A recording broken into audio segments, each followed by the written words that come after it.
자, 이렇게 증시의 움직임을 관련주들이 이끌 만큼 AI에 대한 관심이 어느 때보다 높은데요. 대통령실 하정우 AI 미래기획 수석 모시고 직접 이야기 들어보겠습니다. 수석님 안녕하십니까? 안녕하십니까? 자, 여쭤보기 전에 본격적으로 대통령은 지수에 투자를 하시잖아요? 지수 상품에? 네네, ETF. AI 관련해서도 무슨 개인적으로 투자하고 계시는 거 있으십니까? 제가 최근에 ETF를 들어갔는데요. AI, 반도체 관련된 ETF에 들어가 있고 지수에도 들어가 있습니다. 대통령의 의지와 같이 간다. 어쨌든 제가 저나 대통령실이 잘 정책을 했으면 같이 성장하는 게 아니겠습니까? 일종의 책임을 진다? 이런 느낌이라고 보시면 됩니다. 그렇군요. 사실 저는 AI 2, 3년 전에 생각할 때만 해도 열패감? 한국 소외된 거 아닌가 이런 좀 걱정이 앞섰었는데 요새 분위기 많이 달라진 것 같아요. 네, 많이 바뀌었죠. 근데 엔비디아도 그렇고 블랙락도 그렇고 샘 알트만도 그렇고 한국에 관심을 가지는 이유가 그저 메모리 때문인가요? 아니면 이유가 뭐가 있을까요? 회사마다 약간씩 좀 다른 관점에서 보고 있는 것 같습니다. 굉장히 많은 기업들이 인공지능에 엄청나게 투자를 많이 하고 있고 그 투자를 이제 회수를 해야 될 거잖아요. 오픈 AI 같은 경우는 실제로 우리나라의 메모리에 좀 관심이 많은 것 같습니다. 네. 엔비디아 같은 경우도 비슷하죠. 스타게이트 프로젝트의 어떤 파트너로서 삼성과 SK라고 하는 메모리를 공급할 수 있는 HBM 그런 파트너를 만들어서 스타게이트 프로젝트를 실현하는 게 굉장히 중요하고요. 최근 오픈 AI의 주요 분야 중에 하나가 데이터 센터이기 때문입니다. 엔비디아 같은 경우는 두 가지인데요. 하나는 GPU에 들어가는 인공지능 학습하고 운영하는 데 필요한 인공지능 반도체죠. 전 세계 90% 가까이 독점을 하고 있는 이 GPU에는 메모리가 또 필요합니다. HBM 메모리. 그런 것도 있기도 한데 엔비디아의 또 다른 큰 어떤 비즈니스 방향이 피지컬 AI에 있습니다. 그리고 이 피지컬 AI라고 하는 새로운 분야를 성공시키기 위해서 필요한 건 GPU라든가 데이터 그리고 알고리즘 기술뿐만 아니라 제조 공장이라든가 산업 환경이라든가 하는 실제 물리 세계의 여러 가지 어떤 환경이 필요합니다. 자동차도 마찬가지고 로봇도 마찬가지죠. 이런 관점에서 보면은 젠슨왕이 실제로 얘기를 한 건데 미국은 굉장히 뛰어난 어떤 소프트웨어 능력에 비해서 제조 공장이 굉장히 상대적으로 열악하고 EU 같은 경우는 그 반대로 몇몇 독일 같은 나라들은 제조 산업이 잘 되어 있긴 하지만 소프트웨어 부분이 조금 아쉽고 EU 법안도 있죠. 근데 한국은 둘 다 갖춰져 있다. 그래서 피지컬 AI라고 하는 새로운 기회를 만들 수 있는 환경으로 보고 있는 거고요. 다른 기업들도 마찬가지 좀 다른 관점에서 투자의 어떤 매력을 찾고 있는 것 같습니다. 자, 그러면 SK 하이닉스, 삼성전자 같은 메모리 만드는 회사들, HBM 잘 만드는 회사들은 별개로 치고 네. 그거 이외에도 피지컬 AI에 대한 강점이 있다는 건데요. 네. 그러면 GPU 26만 장 확보가 되면 실제로 제일 기대되는 분야? 이런 건 좀 해볼만 하겠다 생각하시는 건 어떤 게 있으십니까? 실제로 이제 지금의 AI라고 하는 게 많은 분들이 챗GPT를 포함해서 챗봇으로 인식을 하고 있지만 앞으로 더 나아갈 거는 이런 소프트웨어나 챗봇을 넘어서서 실제 로봇이라든가 산업 현장에 AI가 녹아 들어가는 그래서 AI가 둔화가 돼서 많은 산업 현장에 로봇이 어떤 제조를 하게 하는 피지컬 AI 시대가 올 거라고 기대를 하고 있습니다. 자, 그렇게 되려면 공장들이 일단 있어야 되고요.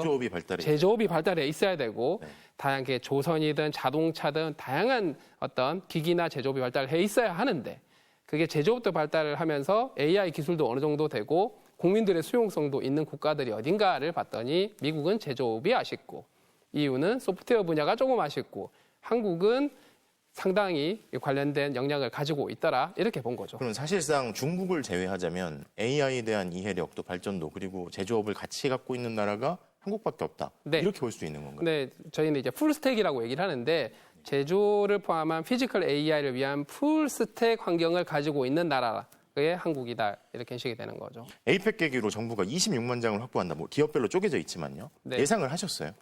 실제로 엔비디아와 함께 얘기를 한 거는 8월 정도부터 논의를 시작을 했습니다. 각 기업 입장에서는 기업들의 어떤 성장 혹은 새로운 비즈니스 혁신을 위해서 엔비디아랑 각각 논의를 하고 있었던 게 있는데 이런 부분들을 제대로 같이 모아서 어떤 어나운스라고 하죠. 어떤 발표를 하거나 이런 부분들을 함께 하면 좋겠다라는 게 좀 있었던 것 같고요. 거의 한 2개월 넘게 엔비디아와 국내 기업들과 함께 논의를 했고요. 현대자동차 같은 경우는 실제 엔비디아와 함께 해보자는 걸 과기정통부와 같이 해서 MOU를 발표하기도 했죠. 꽤 오랜 준비를 했다고 보시면 됩니다. 근데 일각에서는 왜 26만 장 확보를 했다고 하는데 진짜로 수급이 가능한 거냐 네. 얘기가 있잖아요. 그건 어떻게 보십니까? 아마도 두 가지인 것 같습니다. 이게 트럼프가 한 얘기도 있는 것 같고요. 네. 또 26만 장이 실제로 그렇게 뚝 떨어지냐 이렇게도 있는 것 같은데 2030년까지 단계적으로 각 기업이나 국가도 5만 장 사지 않습니까? 뭐 예산 상황에 맞춰서 전략에 맞춰서 들어오는 게 있고 트럼프의 발언 이후로 걱정하시는 분들이 있는데 그 다음 날 바로 UAE가 선적을 받았고요. 네. 또 저희가 추경 때 GPU를 확보하는 예산을 태워서 집행을 했는데 그 GPU 배 타고 잘 오고 있다고 합니다.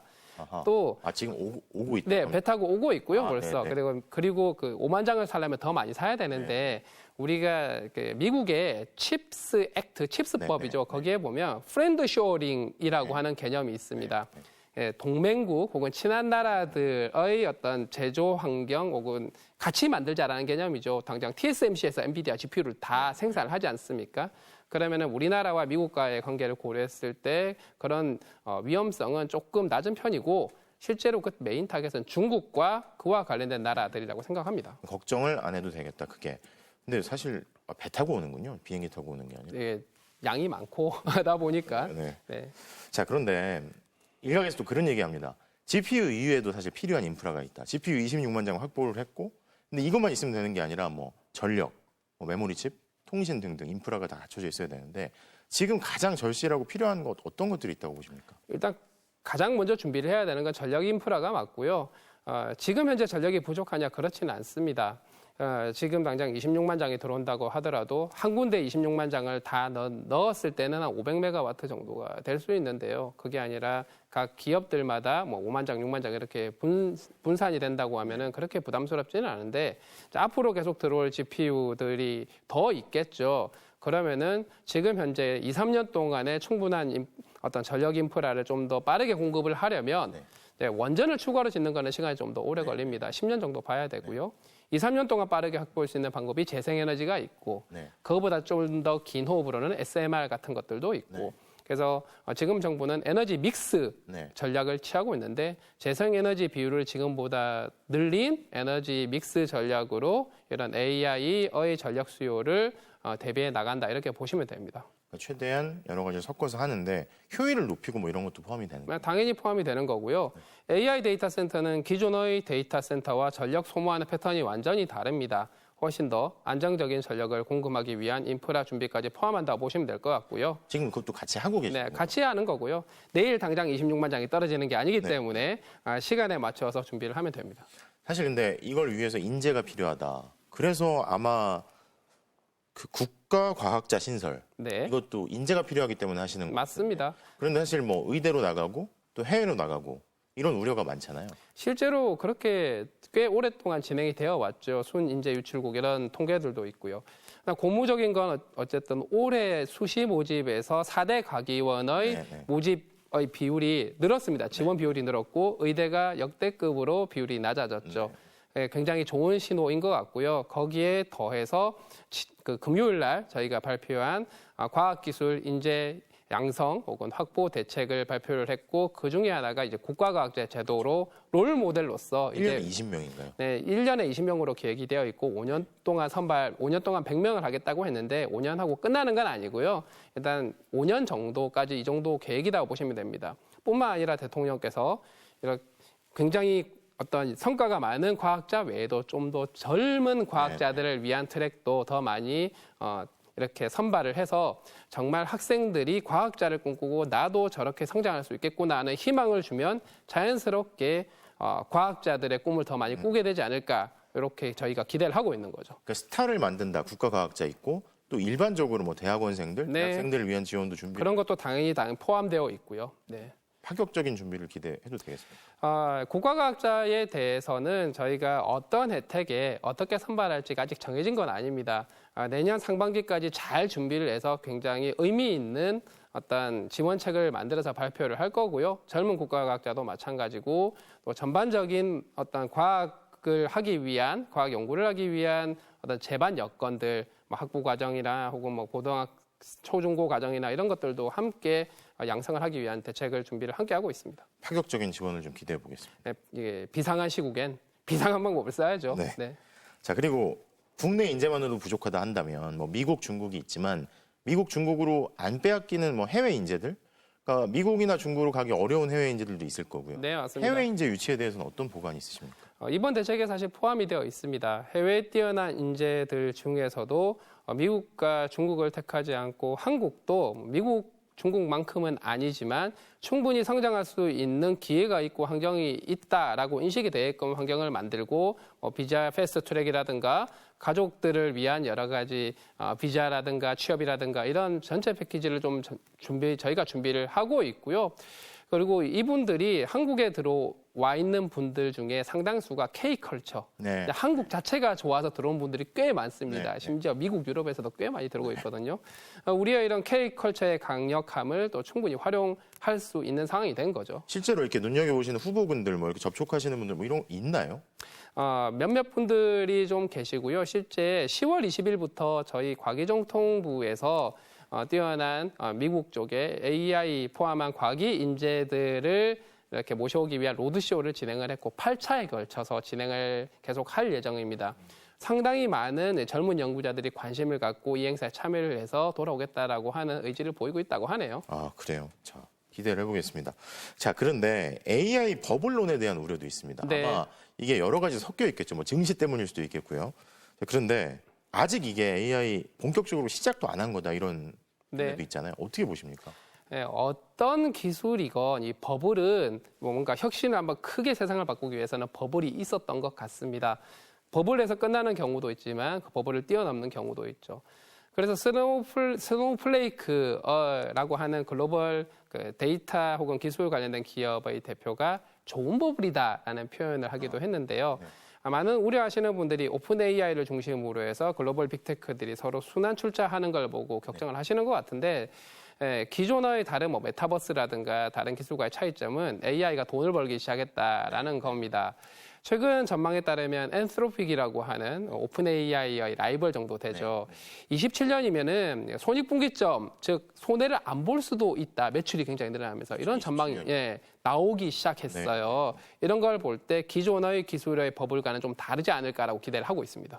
자, 그런데 앞서 말씀드린 의구심도 있지만 사실 AI가 정말 많은 걸 바꿀 거다고 대통령이 직접 그렇게 얘기를 하잖아요. 네. 뭐 하루 늦춰지면 얼마 늦춰지는 거다. 네, 한 세대가. 그렇죠. 근데 이재명 정부한테는 그렇게 후자에 대한 절박감이 있는 건데 이걸 못하면 국운이 쇠한다. 지금 이렇게 집중하지 않으면 네. 어떻게 될까요? 사실 또 모든 이제 나름 그 선진국이라고 하는 모든 나라들이 똑같이 생각을 하는 것 같아요. 네. 우리만 그런 게 아니라 EU에 있는 프랑스도 독일도 싱가포르도 많은 나라들이 비슷하게 생각하는 것 같습니다. 우리가 만약에 인터넷에 제대로 대응하지 못했으면 지금이 있었을까? 그렇죠. 이렇게 고민을 하게 되는 거죠. 이미 우리는 당장 저만 해도 AI 없으면 일을 못 하고요. 네. 많은 개발자들이 네. AI의 도움을 받지 않으면 생산성이 너무 떨어집니다. 그런데 이런 모든 뭐 산업이라든가 경제라든가 사회의 기반 기술이 되는 AI를 우리가 투자를 해서 우리가 제어할 수 있는 권한 어떤 능력이 없을 때는 사실 기술 종속으로 이어지는 거고 그다음에 공급망 위기로 이어지게 되는 거죠. 그래서 우리는 반드시 이 AI 기술로 기회를 만들어야 하고요. 또 지금 많은 산업에서 성장 정체가 있습니다. 중국에서 여러 가지 산업이 발전하면서 위기가 찾아오고 있고 성장이 많이 더뎌져 있죠. 이걸 극복하기 위한 새로운 도약의 방법이 AI라고 보는 거죠. 자, 근데 이전에도 정부 일을 도왔던 적이 있으시고 민간에도 계셨고 이재명 정부 전과 달라진 점이 있다면 네. 새 정부에서 어떤 게 있습니까? 전 정부와 가장 달라졌던 거는 기업들이 움직이기 시작했다인 것 같습니다. 왜 그런가요? 결국 기업들은 확신이 들 때 투자를 하게 됩니다. 인공지능 같은 경우는 GPU와 같은 인프라 투자가 초기 투자가 굉장히 중요한데요. 초기 투자 같은 경우는 많이 부담스럽죠. 초기 네. 투자가 굉장히 많이 들어가기 때문에. 그러면은 이제 전 정부 같은 경우는 제가 회사에 있을 때인데 하기 좀 부담스러웠거든요. 근데 지금은 이번 엔비디아 26만 장에서 보듯이 기업들이 투자를 하는 결정을 하게 되는데 왜 확신이 부담스러우셨습니까? 초기 투자 비용이 너무 많이 들어가고요. 근데 이제 정부의 의지가 진심인지 모르겠다. 뭐 네, 그건 거죠. 네. 초기 투자 비용이 들어갔을 때 뭔가 회수를 할 수 있을 것인가 없을 것인가에 대한 고민이 들 텐데 정부의 AI 전략 그리고 확신 그리고 어떤 제도적이나 투자하는 방향성을 봤을 때 그렇다고 한다면 여기서 기회를 충분히 만들 수 있겠다라고 국내 기업들뿐만 아니라 블랙락이라든가 오픈 AI라든가 엔비디아도 동일하게 판단을 하고 있는 거죠. 그것이 어떤 정부가 이런 AI에서의 역할이라고 보시면 됩니다. 그 정책 결정권자의 의지가 관련이 있는 사실 거죠. 굉장히 크게 작용을 하고요. 네. 아마 이런 질문 많이 받아보셨을 것 같아요. 사실 주변인들 포함해서 자제분 많이 계시다면 주변에 뭐 자제 친지분들한테 AI 시대에 뭘 해야 되냐? 왜 게임을 좋아해가지고 컴퓨터공학 전공하셨다고 제가 읽은 적이 있었는데 맞습니다. 이런 건 좀 어떻게 해야 되겠다. 이런 건 좀 안 해야 되겠다. 뭐 그런 게 있으신가요? 그걸 알면 제가 네. 참 좋겠는데 아이에게 시키겠는데요. 그건 저도 잘 모르겠지만 한 가지는 확실한 것 같습니다. 덕업일치란 게 있지 않습니까? 내가 좋아하는 일을 함으로써 내가 좋아하는 일과 하고 있는 일이 같을 때 만족도가 가장 높죠. 저는 아이가 어떤 일을 하든 AI 시대가 도래를 하건 아니건 저희 아이가 가장 좋아하는 일을 하도록 밀어주는 게 맞다고 생각을 합니다. 왜냐하면 미래는 예측하기가 매우 힘들고 그래서 어떤 기술이 뜰지 알 수가 없거든요. 당장 제가 2006년에 학위를 할 때 AI를 선택했을 때는 AI가 인기가 없었어요. 그런데 갑자기 알파고 터지고 갑자기 인기가 좋아졌거든요. 그러면 본인이 좋아서 할 수 있는 게 사실은 확률이 가장 높습니다. 그럼에도 불구하고 직업 세계에 굉장히 많은 변화가 있을 거라고 예상이 되지 않나요? 맞습니다. 이거 어떻게 준비를 하고 대비를 하고 계십니까? 어떤 직업이 됐든 인공지능이랑 함께 일을 해야 될 겁니다. 그래서 인공지능이 무엇을 할 수 있고 지금 기술은 무엇을 못하고 그리고 이런 거는 쓰면 안 되고 하는 걸 정확하게 알고 부릴 수 있어야 되겠죠. 그리고 인공지능에게 일을 시키려면 문제가 뭔지를 발굴하고 정의하는 능력이 굉장히 중요하고요. 알아야지 뭘 볼 수 있는. 알아야지 문제 발굴을 할 수가 있습니다. 그리고 일을 똑바로 했나 안 했나 평가를 할 수 있어야 합니다. 그런 능력을 키우기 위한 여러 가지 것들을 인공지능을 사용을 하면서 하는 경험들을 많이 쌓는 게 중요한데 이제는 학교도 그런 교육 프로그램을 많이 넣어야겠죠. 자, 이제 최연소 수석으로 생활하신 지 이제 5개월 좀 넘었나요? 이제 5개월 거의 다 돼가는 것 같습니다. 5개월. 어떤 느낌이십니까? 일단 제가 민간에서 매우 이렇게 자유로운 분위기에서 이렇게 일을 하다가 공직으로 오다 보니까 당장 이렇게 옷도 양복 입어야 되고요. 새벽형 인간이 되고 있습니다. 출근하면 6시, 새벽 6시 30분 이 정도 되니까요. 이런 물리적인 차이에서부터 어떤 의사결정이라든가 개별 아이디어나 계획을 세우는 것 하나하나가 굉장히 크게 영향을 주게 되죠. 거기서 오는 어떤 부담감과 보람이 함께 있는 거죠. 그런 게 가장 큰 차이인 것 같습니다.